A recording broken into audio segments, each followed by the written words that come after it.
Oxford's old city wall, now forming the border of Merton College, all the way down to Christchurch Meadow. Now, this wall used to surround most of Oxford City. In fact, this was the 6th largest city in this country up until 1348. And unfortunately, we were invaded, the worst invasion this country ever had. In 1348, the invasion fleet set sail from the continent, arrived in just one boat. Sailors on that boat were welcomed, and the rats were not.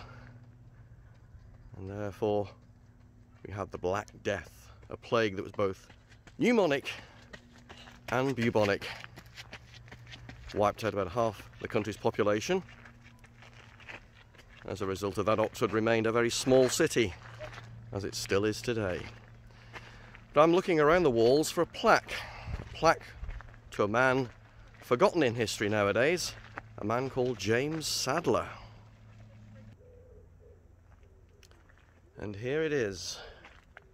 Not very easy to read. In October 1784, he took off in a fire balloon from here, from the Meadow, flew to Wood-Eaton, 6 miles northeast of here, and although that is mentioned in the plaque, his second, more successful flight a few weeks later flew all the way to Aylesbury, 19 miles away.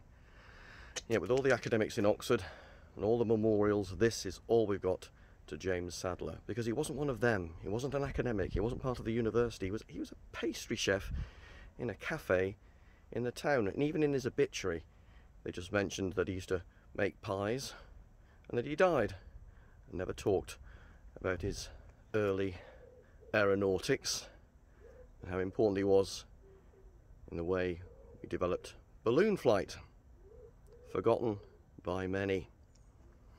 But we move on, we do progress. Well, the other day I actually flew from London to Geneva in a heavier-than-air flying machine in less time than it takes my housekeeper to cook a goose. We live in modern times, Dr. Cavendish, modern times indeed.